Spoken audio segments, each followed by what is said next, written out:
Okay, I'm just waiting to get Zoom ready for everyone. Let me just see.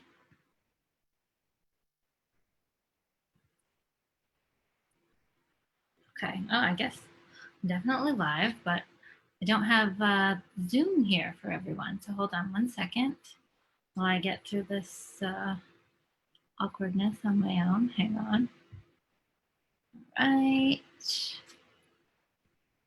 So, okay. Hi, everyone. Hi, Anna. I'm just trying to, I've got it on Facebook Live. Okay, so here we go. So we're in good shape now. All right, let me admit all to the room. Hope everyone can hear me. Hello, hello. Hey, Heather. Hey. Hi. Hey, How are ya? Hey, how are you? Hey, there she is, the woman of the hour. Janelle. Thank you so much for having me. Oh my goodness, thank you for joining us. All right, I'm going to set this up so that you are. Oh, hi, Grammy. Hi, Juliana. We're gonna give us. We're gonna. Yeah. Right, let's get Chanel up here. 1 second. Now I'm pinning your video. There you go. Beautiful. Are you and Lily Pulitzer? I am, yes. Oh, Florida. Yes. Okay. Now what I'm going to do is I'm going to mute everyone else except for. Second, please. And Chanel, maybe you can unmute yourself a little bit quicker. Sorry about that. I didn't realize I was muted. There we go. Sorry about that. No, you're good. You're good. You did it. Perfect. So, okay, welcome. Thank you for joining us. Well, thank you for having me. I'm so happy to be here. Everyone loves The Last Train to Key West. Oh, so, thank you. Thank you. And I'd actually, I'd read your other two books that preceded this one over the last couple of years, and I just love all three of them. Oh, thank you. Yes, you're welcome. So, so you're Cuban American? Yes, correct? yeah. My dad was born in Cuba and then came over in '67. Wow. So are you in Florida now, or is that where you're? I am right now, yeah. Okay. Great. Yeah. So obviously you've really put so much into it. You know all the history and, so many little nuances about, the Cuban culture and heritage. And well, that, it was less Cuba heavy, obviously. In the yes. This book's a little bit different. Yes. But even still, it was nice having read the other two to see where they tie in and how they tie in, and the bits and pieces about Havana and Myrta's life, or Mirta, how do you say it? Mirta, yes. Mirta's life, yes. So it was wonderful.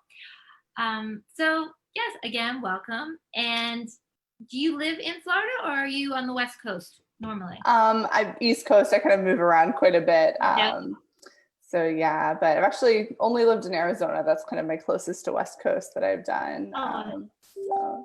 Okay, yeah, nice. But... And you've written how many books now total? Oh, that's a good question. I always have to think about that one. I had 10 books before my historical fiction, and then I've had 3 out and a few more that are kind of on the way. And then some books that, haven't been published that I wrote before. So. Wow. And so when was the first book you had published? How long ago now? 2014, I think. That feels right. So I think it was 2014. That's great. So I've read, so far I've only read these 3. Okay. But now I have to, go back and read some of the others. But these 3 really kind of stand alone within the trilogy, correct? The others. Yeah, so the others are romances.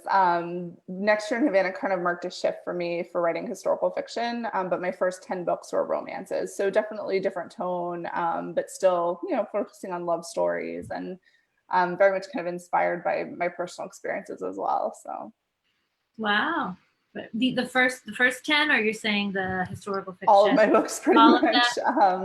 Yeah, so like my first published book is set at an international university in London, and that's where I did my undergrad, at an international university in London. The one in the book is fictional, but I was obviously inspired by living abroad and kind of those experiences. So. How cool. And I've seen some of your other titles. Do they take place in various places all over the world for the most part? Yeah, for the most part. The first 3 books I wrote are kind of all mainly set in London and then some side trips to Europe. And then I have 6 US set books. And then one that's kind of like an international thriller. So they kind of move around. There's actually a few scenes where they're in Cuba with that book as well. So it's a little bit of like a spy thriller with a romance. How fun. What is that one called? Between Shadows. Okay. Yeah. Cool. Well, that's great. Well, I love your writing. And, Thank you. I feel that your writing is so strong, and, you get the romance while also bringing so much information. I've genuinely learned a lot about, the Cuban Revolution, and even with this last book, the Great Hurricane of 1935, correct? 35. All, very new to me. So it's nice when it's an educational experience, but also so entertaining and, moving the whole way through. So Well, you really nail it in both of those aspects.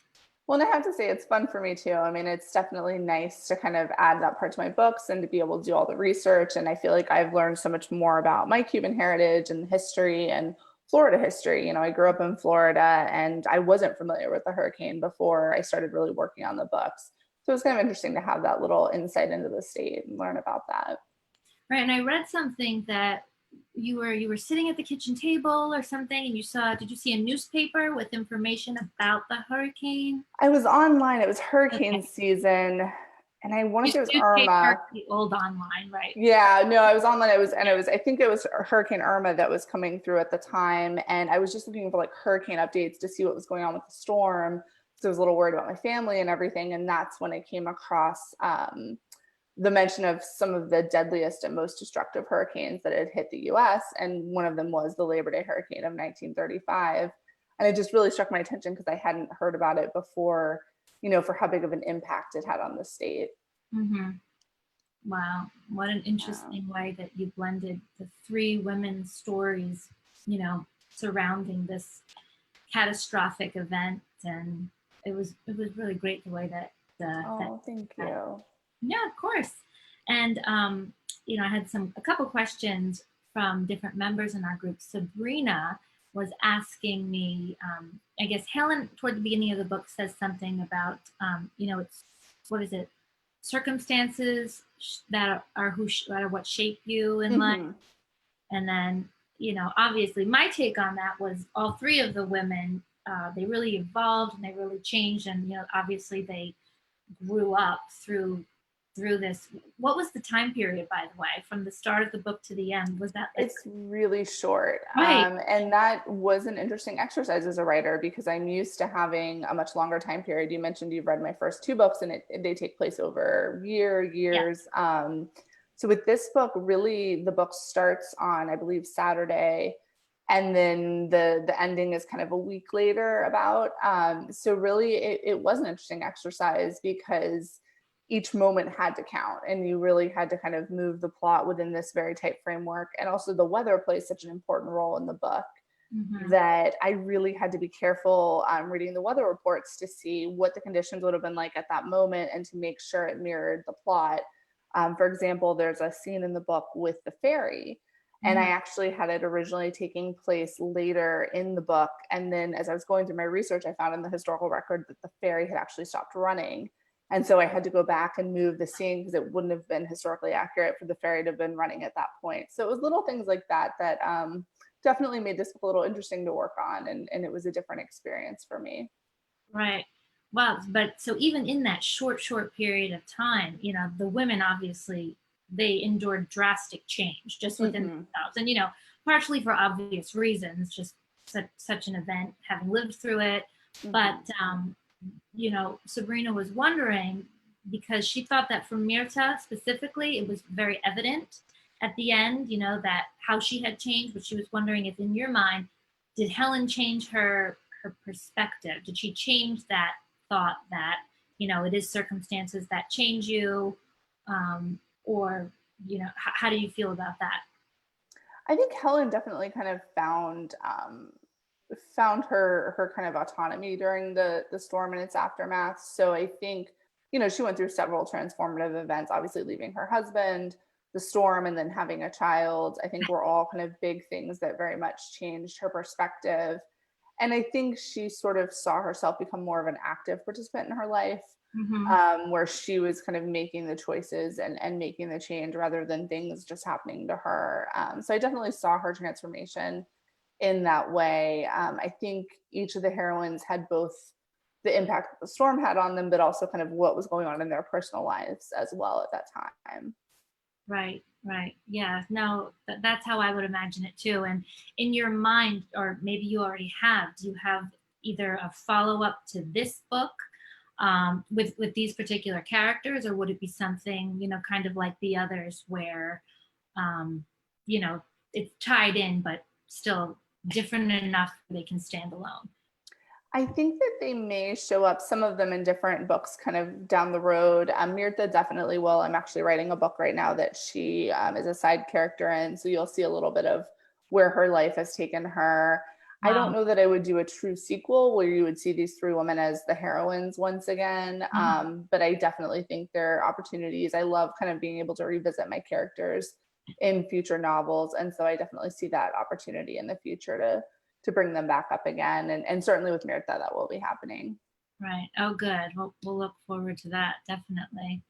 And did you, or have you thought about whether or not one of these books or all of these books will go onto the big screen? That would definitely be amazing.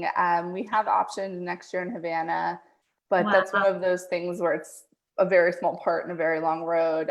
So I'm not really sure, what'll happen with that. It's kind of at this point out of my hands, but definitely that would be really exciting to see. So. Right. And for next year in Havana, I'm not sure, I don't think everyone yet has been able to read that, but many of us have. And for that book, if it does go to the screen, who would you see playing the main characters? That's always a tough question. Yeah, no, it is fun. And I don't know why I have a hard time with it. I know a lot of authors kind of fan cast their characters. I think for me, because I have such a vision of them in my mind, it's often kind of hard to put, an actor or an actress to the characters. So I don't know. I mean, I'm excited to see what they would come up with. Obviously, that's something that the TV people would be involved with. But it would just definitely be interesting to see their interpretation and who they would have play those characters. And when with The Last Train to Key West specifically, when you're picturing these characters that you wrote, I'm sure when you're writing them, you have your own vision of what they look like, but do you ever picture, people that we may know, whether they're actors, actresses, and do who would they be for The Last Train to Key West? I haven't really, I mean, it's weird to say, but I don't really, I think because they almost feel like real people to me because I spend so much time with them in my head that they just really kind of are like 3D characters in my mind. So I haven't really fan casted too much. I do sometimes have readers do that for me and they'll send me, ideas, and that's always really cool and fun to see, what their interpretation is of the character after reading the book. It's funny because, some people, if a book is out and there's already a movie out by the time they read it, some people will watch the movie first. I'm the opposite. I like to read it first, so that way I'm not too influenced by the big, the characters on the big screen, and I can first picture them myself and then see, someone else's interpretation on TV.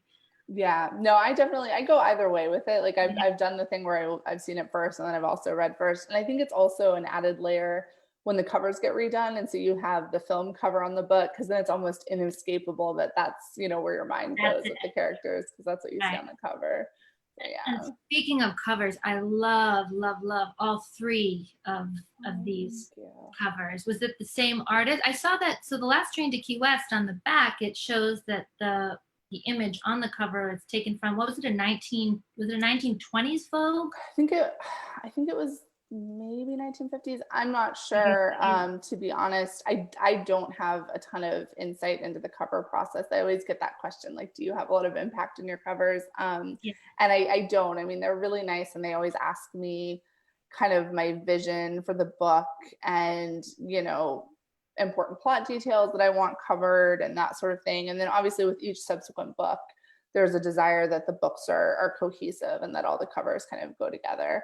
but really the art department just takes the very little that I give them, and really they make these gorgeous covers that I really love, and I think do such a great job of capturing the spirit of the book. So that's I owe all of that to my publisher's art department, and I'm very fortunate for the work they do on the books.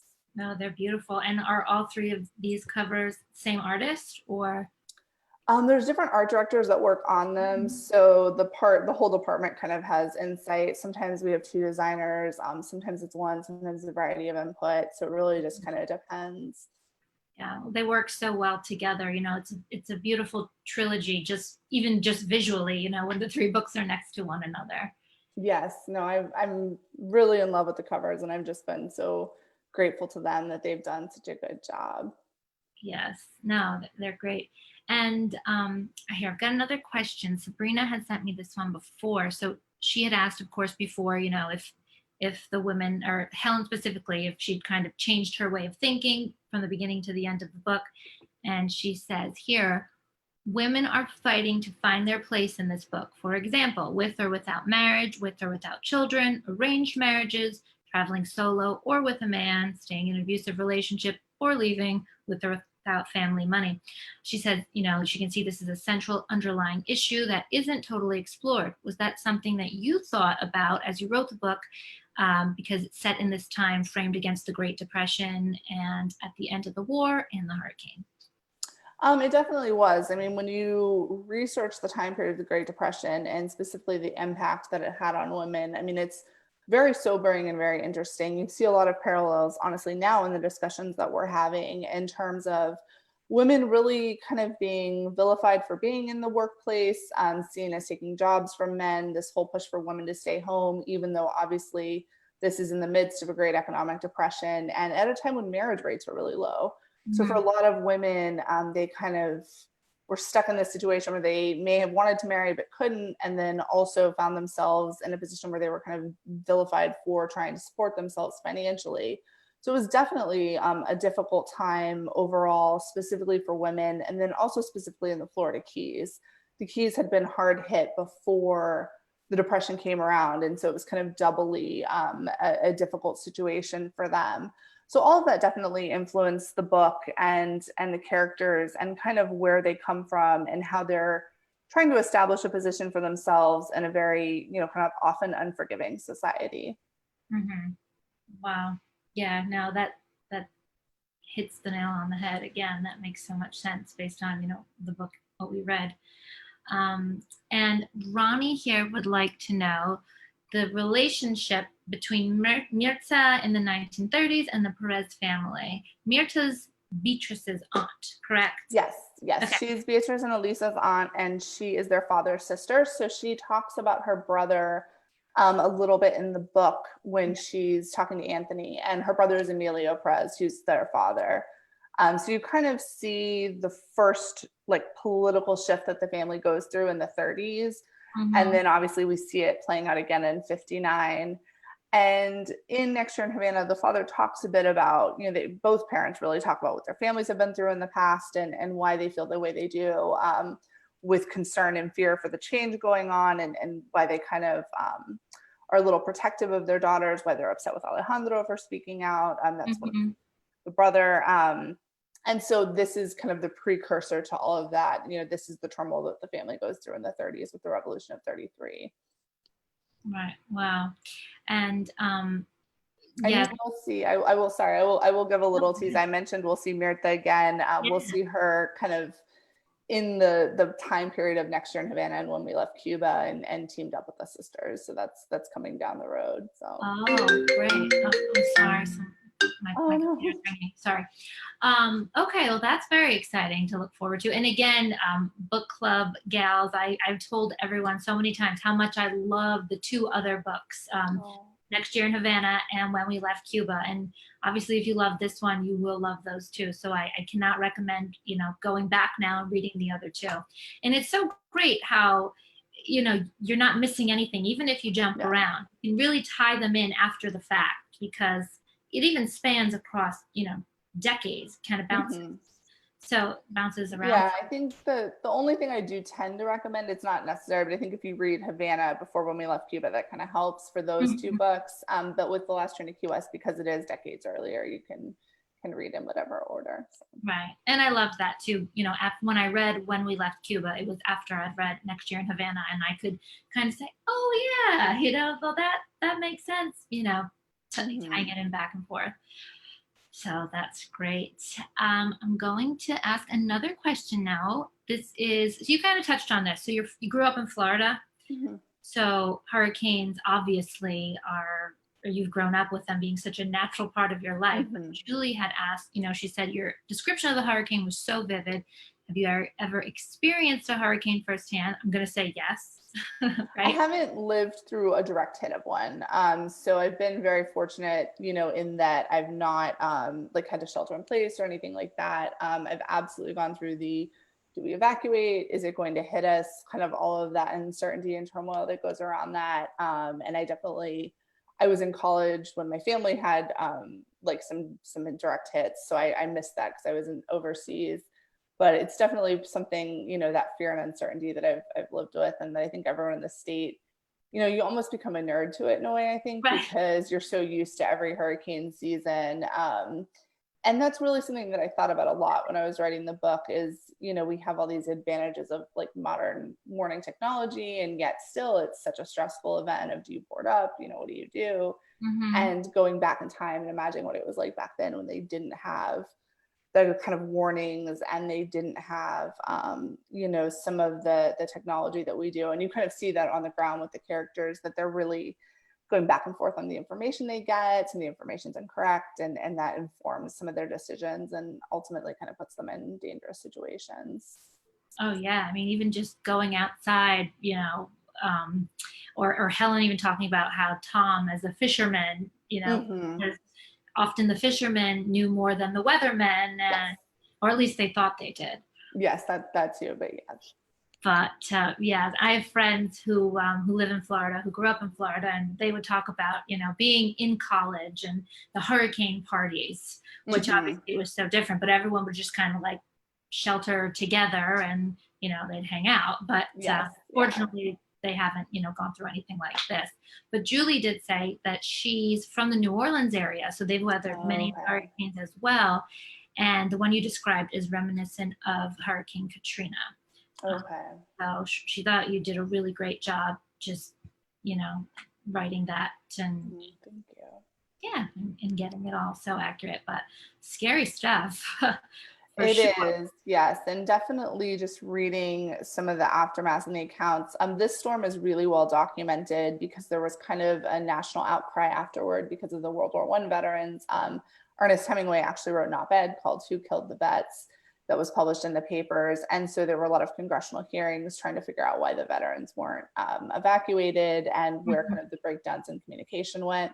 And so because of that, there's a lot of historical record on what it was like in the aftermath, what it was like during the hurricane at different points in the Keys, and at different times. So it's really, you know, definitely like a very sobering event that you kind of see, you know, people are describing clothes ripped off their bodies from the force of the winds, the kind of things that they found, you know, turned up on the beach, and houses literally being torn off, you know, the foundation, the stilts, and just floating in the water. I mean, truly, really gave you a sense of how powerful and destructive the storm was.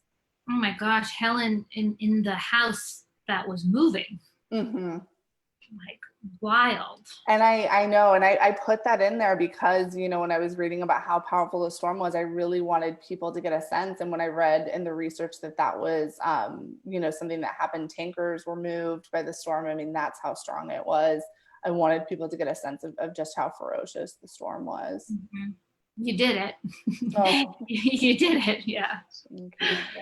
Well, Tara Lee would like to know, how do you plan your books? Do you write an outline first, character sketches, or do you just kind of start writing and see where it takes you?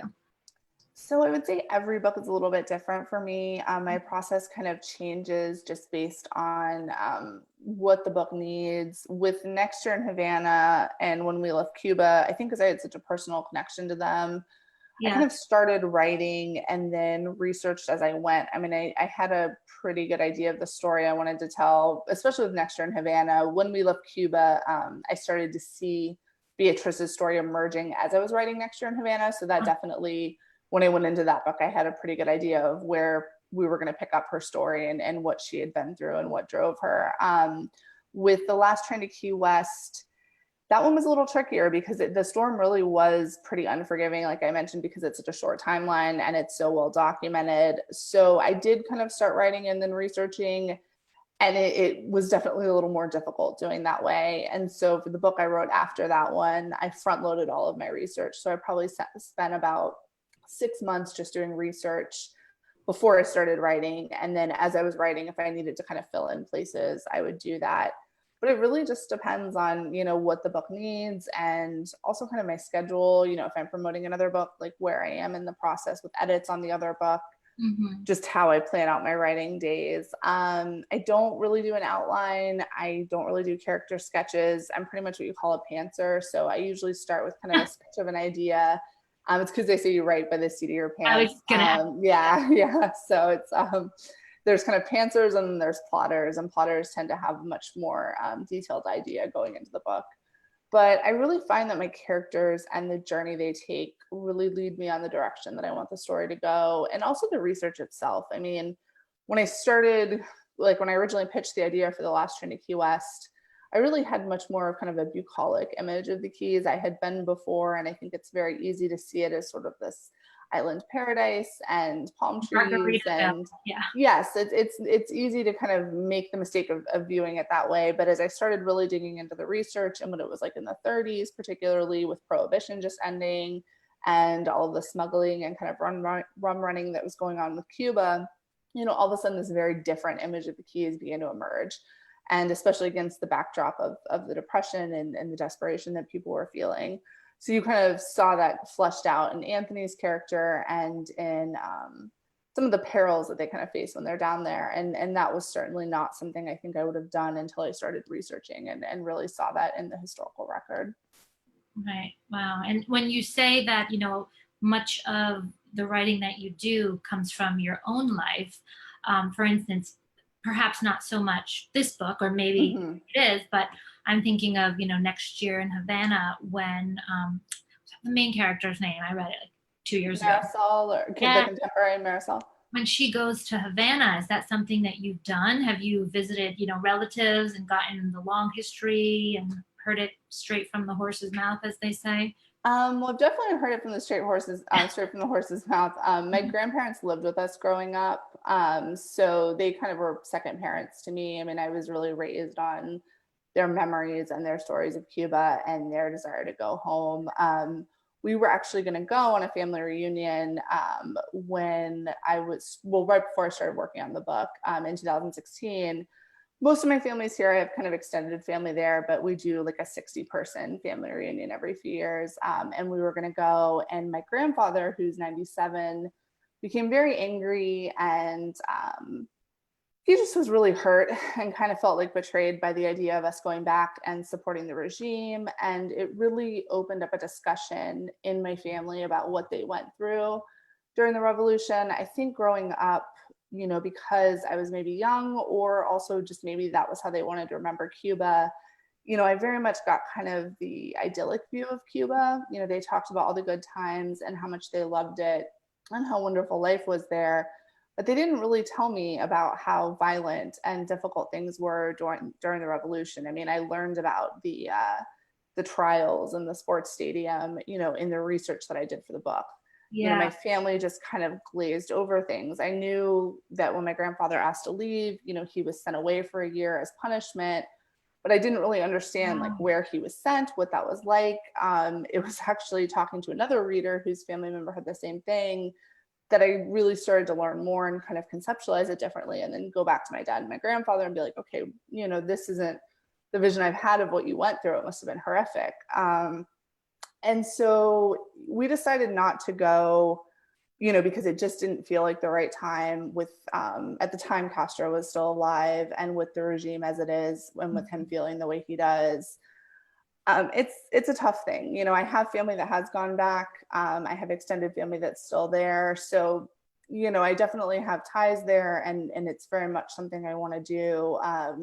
But also it's kind of hard when my grandfather feels, you know, as strongly as he does. Mm-hmm. But it's been an interesting experience, you know, working on this book, because I've really kind of opened up more about my family history. And as my grandfather's kind of at the end of his life, my grandmother's passed on, to be able to preserve some of those memories and to have that, you know, has been really important and special, I think, both to me and to my father. So yeah, it's definitely a very personal connection. You know, the story that inspired Havana came from a family story that my dad told me, and it was actually when we were planning that trip. And it was of a night before my family left Cuba in 1967, when everyone kind of met under the cover of darkness, and they buried a box in the backyard. And it was a like pretty common thing that people did back then, because when you left, you couldn't really take anything with you. You couldn't take things of value. And so they would bury things in the backyard. They would bury them in the walls of their home, with the thought that they were only going to be gone, you know, a short amount of time. And then Next year. yes. And so when they would return, they'd be able to dig them up. And, you know, that story was really what inspired me writing the book, because as a writer, you know, to hear about that kind of sense of hope and desperation, and to think about what exile meant to them, just really stuck with me. And that's why, if you've read Havana, you see the box in the backyard is kind of what kicks off the book, with Marisol landing in Cuba and finding that part of her family's history. So definitely, you know, it's a personal thing to be able to write about, you know, those experiences. And while I fictionalized the family, you know, it was still an opportunity to kind of go through the Cuba that they loved so much. Yeah. Wow. No, again, I'm just so impressed. I learned so much, you know, Thank you. so, but in such an interesting way. It's not. Thank you. It was kind of, you know, I wrote romance before, and then my academic background's in politics. It was like the perfect marriage of, you know, two of my passions. Yeah. So I really enjoyed working on the book. You know, it was really special. Oh, that's great. And now, so next year in Havana, that was the first of your books that was chosen by Reese Witherspoon as Yes. her book of the month. Yeah. And tell us a little bit about that experience. I'm sure, was that like a giant catapult for you? It was very surreal. I mean, I really still, it's been, I guess it's 2 years, because I was the July pick of 18. So yeah, it's been 2 years. And still really feels like it hasn't sunk in. It was just an incredible experience. I was at the post office and I got an email saying that she had chosen the book, with lots of exclamation points. So yeah, she's been wonderful. The book club is so supportive, and they've been so supportive of all my other books as well. And they've just really built this incredible community to lift up women's voices and their stories, and to kind of bring a whole new readership to our books, which I will forever be grateful for. Yeah, no, it's great. And honestly, that's how I first saw Next Year in Havana. So, yes. And here we are. So it's great. I'm thankful for that as well. Thank you. And okay, so I had an interesting question now. Back to The Last Train to Key West. This one caught my eye. Suzanne had said that she was thinking of Helen's baby being named Lucy, as Lucy is considered the patron saint of eyesight. Was okay. So your reaction tells me that is not the answer. She said she was wondering if it had anything to do with the baby being born in the eye of the hurricane. And of course, she loved your book and wants to read the others. But thank you. That was not intentional, but I love the little serendipity that is what that is. No, I think I was just looking at like historically accurate names for people born in that time period. You know, what kind of name would have been given to a baby, and that's where I came up, and I liked the name. So no, but I do like that. That's very cool. I wish I had thought of that. That's some of those things you wish you'd come up with. So maybe your subconscious perhaps with that work there. And speaking of Helen and Lucy and John, do you now, again, we may hear more in the next book, but do you see them, you know, being in it for the long haul? I mean, I imagine yes, that everything worked out beautifully for the three of them, I hope. But Yes, no, I mean, I kind of leave my characters at a point in their lives, but I do always leave them with the hope and the expectation that they're going to end up happily ever after. So Yeah. no, I do kind of see them. I think they needed a little bit of time to sort themselves out a bit, and that's why you kind of see the break in the book and the time period between when we pick up at the end with Helen. But yeah, no, I definitely think that they had a strong connection, and I think they both were kind of looking for peace, and especially given all that they'd been through, and looking for kind of friendship and just solace. And I really saw their romantic relationship being built on kind of that emotional connection and that understanding, and kind of seeing that need in each other. Mm-hmm. Yeah, what a whirlwind. But no, I love the happy endings, of course. So that's really nice. And so our group, as I'm sure you know, we're all travel lovers, we're all food lovers. And I shared, you had posted a recipe for your, I think it's your grandmother's, how do you say lentils in Spanish again? Oh, lentejas. Lentejas.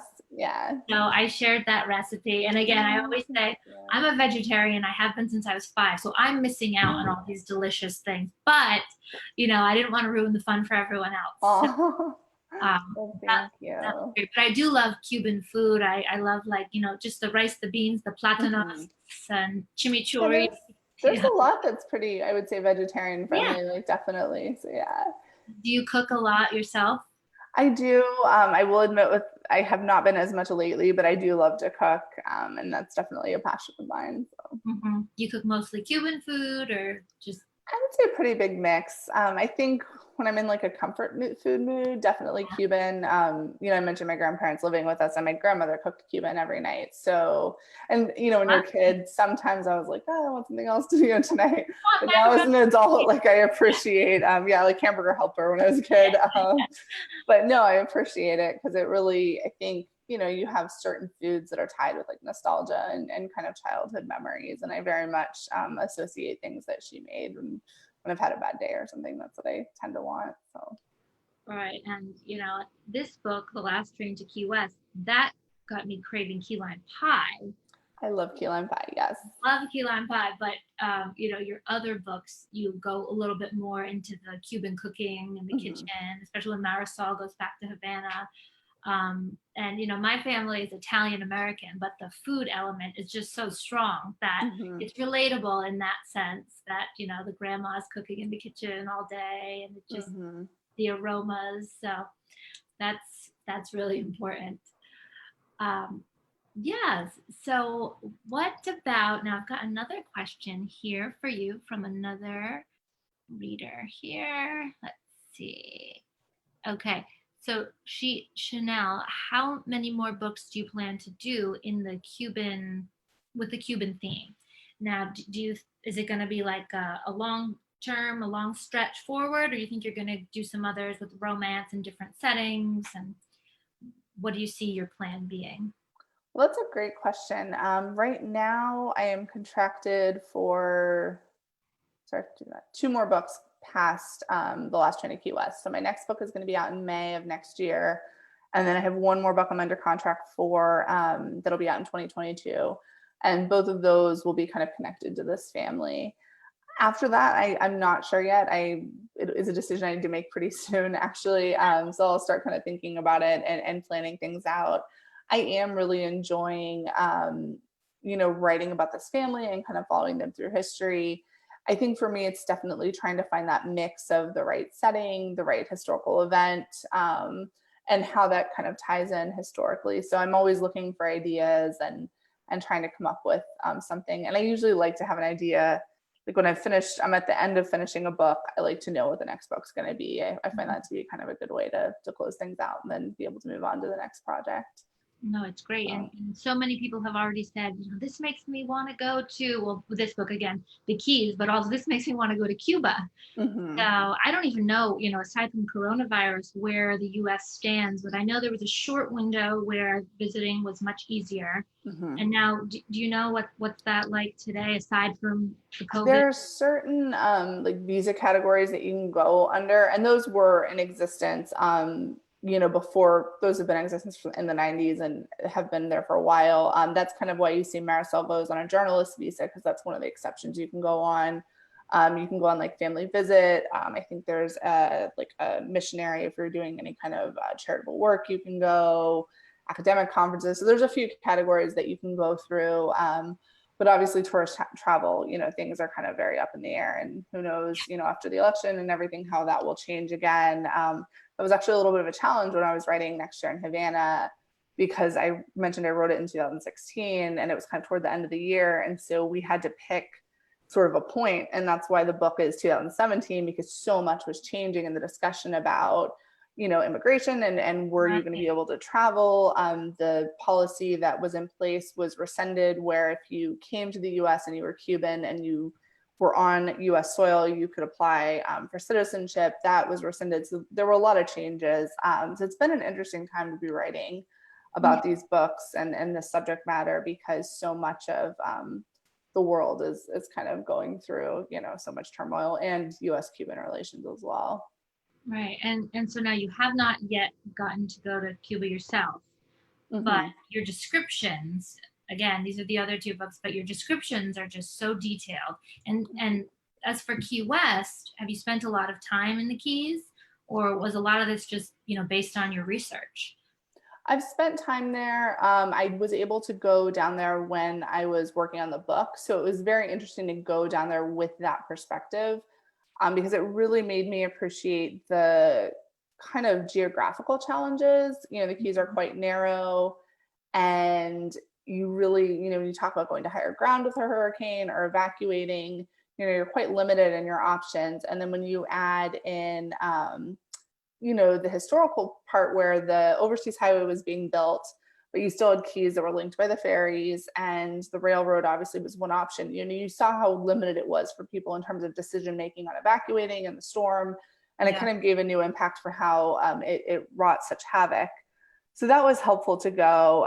It's a mix. My next book that I'm working on right now, it'll be out in 2 years. Large chunks of it are in Spain, and I have been to Spain before, but I was planning on going, to do research, and then obviously coronavirus has changed things. So I'm really having to kind of rely on technology and, as much as I can, and memories of having gone. But it definitely, sometimes you have some wrenches thrown into your plans. So who knows, when I'll be able to do a research trip coming up.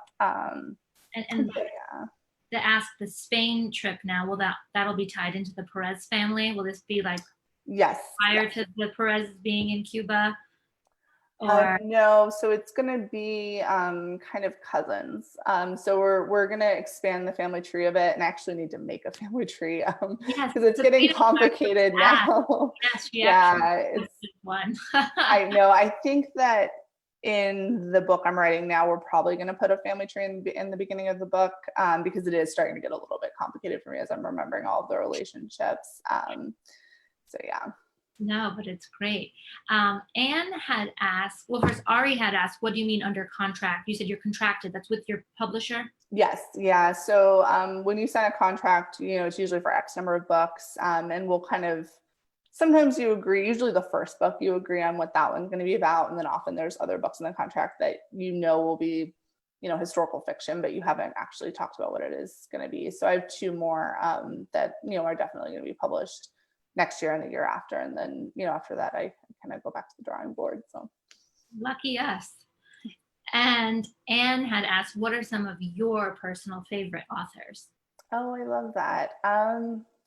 So I love for historical fiction, Beatrice Williams is definitely a favorite. For romance, I love Alexa Martin. She writes really fun contemporary romances.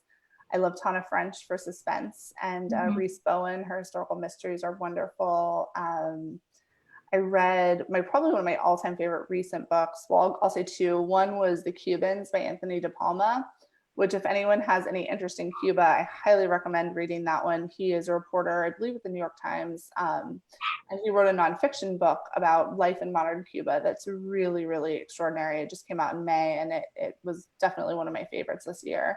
And then also Fatima Farhin Mirza's A Place for Us, is a book that was my favorite book last year. It's just a really beautiful story of a Muslim family in the United States, and just really kind of beautifully explored family relationships and dynamics and the challenges there at times, that I really, really loved. So those are two books that have been kind of, forever favorites that I've read the past 2 years that stuck with me.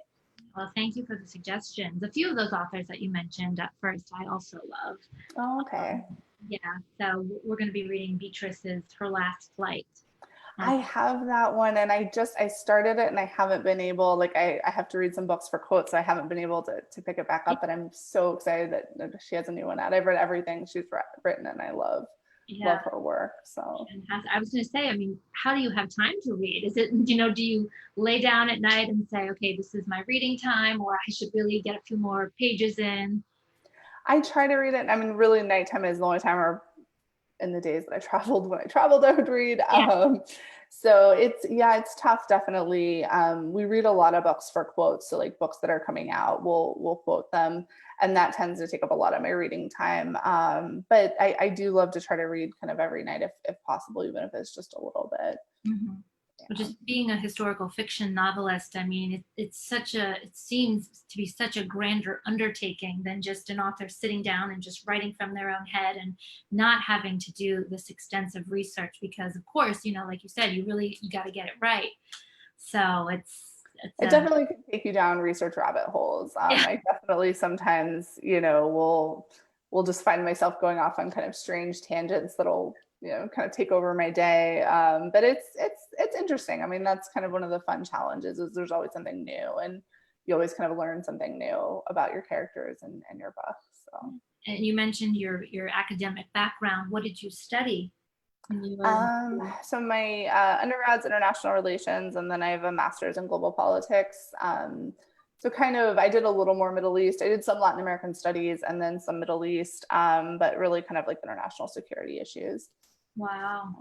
So interesting. And in when we left Cuba, there was a lot of political things going on, of course, but focusing on the US's perspective at that time as well. So yeah, that's probably, I think, kind of my connection to historical fiction.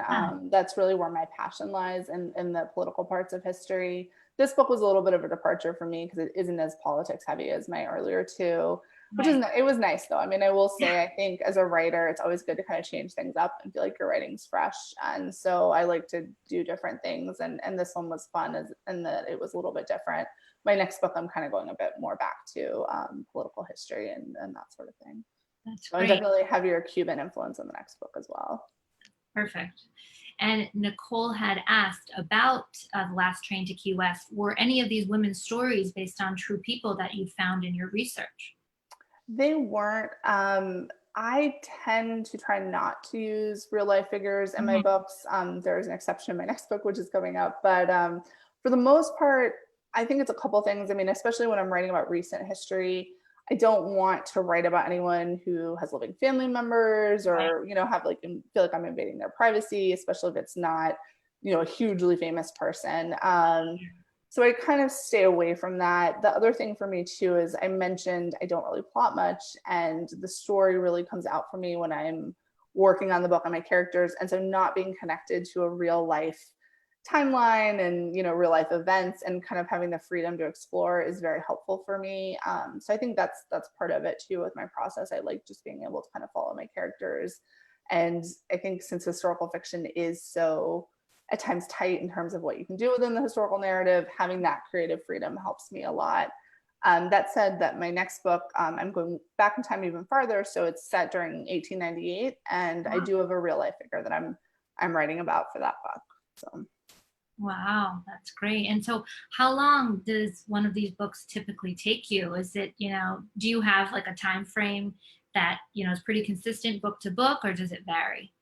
It really varies. I mean, each book is really so different for me. And I think that's what's part of what keeps it exciting for me as a writer, but it just depends. I would say Havana was fast. I probably drafted that one in about 4 months, maybe. Wow. And then my editor and I went back and forth in edits, and you do a lot of edit rounds.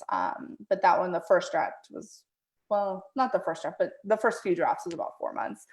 It really just depends. And it often depends on where I am with the book preceding it. Because often I'm editing one book, drafting one book, and then promoting one book at the same time. So, it really becomes a juggle in terms of, if I have a book coming out, I know I'm not really going to be writing around that time period because I'm going to be pretty busy with promotion. If I have edits due back, I tend to drop the manuscript I'm working on to focus on the edits. And then when those are turned in, I pick it back up. So, I'm on a book a year publishing schedule. And typically when a book comes out, it's a book I wrote 2 years before. So there's kind of a year or 2 years before. So there's a big, kind of time in between when we finish writing a book and when it releases. So sometimes it's a little hard. You'll be talking about your books and you're like 2 books ahead in your mind. Yeah. So you have to kind of remind yourself or refresh your memory on the characters and the stories. So, yeah. That is funny. And when did you start writing? Is it something you've always done, or was it post-college, or? It's not something I've always done. I mean, I've always been a really big reader. I don't really kind of remember a time in my life when I wasn't really passionate about books, but I didn't really consider writing. I think law school was really what kind of motivated me. I did not like law school. Wow. And I was just like, if I have to do this for the rest of my life, I will not be happy. And that's when I kind of thought, what am I passionate about? What is something, I haven't done that I think I could make work. And that's when I started writing. And then I was just really fortunate that my first book sold to a publisher right after I graduated law school. So it kind of, the timing worked out.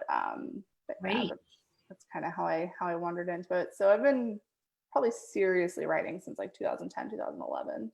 Wow, that's amazing. And that reminds me of Beatrice, and when we left Cuba, wasn't she in England at a point? Yes, she goes. Yes, she does. And you were in England, and I tend to write about, it's very much I write about places I've lived or experiences I've had. Yeah. Oh, I love it. And was she studying? She was doing some kind of studying? She was, yes. She was there studying kind of as part of her cover for the work she was doing. So, right. Yes. Again, you guys got to read these other two if you haven't already, because they complement one another so well. So, no, that's great. So, again, I mentioned we're all big travelers. It sounds like you've done quite a bit of traveling yourself, with the added bonus of having actually lived elsewhere. Where are some of your favorite places to travel? Oh, that's a great one. I think for me right now, my favorite thing is just going somewhere on a beach and reading. So I love like the Virgin Islands, the U.S. Virgin Islands, British Virgin Islands. I spent the first few years of my life living in the Dominican Republic. So that's kind of always a special place for me just because, I have so much like childhood memory there. London is probably my favorite place just because I lived there for 4 years and Where in London did you live? I love London. I lived in Kensington. Well, 3 years in Kensington and then 1 year like Russell Square area. Beautiful. So, not a bad spot to be if you're. No, well, and I was in a dorm, so it sounds glamorous, but my university had a dorm there. So we were just really lucky. I felt bad for like all the neighbors because we were in this really nice neighborhood, and I'm sure they were like, "Why is this a dorm here? This is horrible." So pretty. I tell my husband all the time, I want to paint our house that like Kensington white color with the, they've got the black gates and the beautiful, white grand homes. Yeah, no, it was incredible. It was, and definitely, college is such a like formative experience anyway, that having it there, I think was really special. So that's great. And I'm sure when you were in London, you probably got to go off all over Europe. Yeah, I mean, very much on a college student budget, but like we do the EasyJet flight, get like a good deal on a flight and go for the weekend or something. But it was really an amazing experience. I had not traveled as much before I went to college, so it was definitely kind of a very eye-opening new experience for me that I really loved. Yeah, and so obviously that travel you'd mentioned helped to formulate some of the other stories of your previous books. Yeah, so I have some of my books that take place in Paris, and I was fortunate enough to live there for a summer. So just little things like that, I like to kind of revisit places. When you can't travel, it's always nice to be able to do it through your memories and your books and that sort of thing. So. You help us, travel, especially now when no one can really physically go anywhere. These books and your books are a great way to escape and learn that way. So it's really nice. And recipe now, this is another one. Do you have a favorite Cuban recipe? Or I guess any recipe, if you have a favorite thing you like to make, is there something particular that you think we should try? Well, definitely black beans and rice are kind of like my comfort food staple, that. I would say. And nice because they're, vegetarian friendly. Anyone can eat them. We do a lot of pork. So we do, I do roast pork. And my grandmother would make merenguitos, which are kind of like French meringues. It's just the egg whites and sugar, but they're little cookies. So that's always a good memory. They're hard to make, though, I will say. I don't make them very often. She used to make them for me like as a surprise. I would come home from school and they would just be out. And I now have like a greater appreciation because it's hard to get them to turn out well with like the oven and the timing. So I definitely appreciate the love she put into making those. So yeah, that's great. Well, I'm up in Rhode Island, and here we don't have too many Cuban restaurants or Cuban bakeries or anything like that. But in Florida, obviously, it's a lot more accessible to get your hands on some Cuban food. So we've got to make it for the most part. Yeah. That's great. No, I've definitely, places I've lived, I've been in that situation as well. London didn't have, when I was there, they didn't have a Cuban. So that was always tough. I always was kind of homesick for those things. Yeah. Well, Chanel, thank you again. This has been so lovely. You're such an intelligent person, Thank you. Yeah, you're so smart, so lovely, and so talented. So thank you. Well, thank you so much for having me and for all the wonderful questions, and to everyone for reading the book. I really appreciate it. So you're welcome. And we wish you all the best of luck with your many, many future books. And, we'll look forward to reading all those as well. Oh, well, and I'm going to unmute everyone real quick so they can say, if I can, if that's an option, can you unmute all? All right, let me, hold on. I don't know if I can. Well, if anyone wants to unmute and say thank you and say bye to Chanel, you're welcome to. Thank you so much. The book is awesome. We love the book. Chanel. It was really great. Thank you, Chanel. Thank you so much. Yes. Thank you. And everyone, I'm going to do a drawing, Chanel, as you remember from last month. I do a monthly giveaway. But guys, I have to go print out and cut up all your names and throw them into a bowl. So I'm going to come back in about 10 minutes and I'll just do a quick Facebook Live again. So sorry I don't have it ready, but no, that's fun. Thank you. Chanel, thank you so much. Thank you. Thank you so much. Fantastic. All right. Thanks. See you guys soon. Thank you so much. you. Bye-bye. Bye. Bye.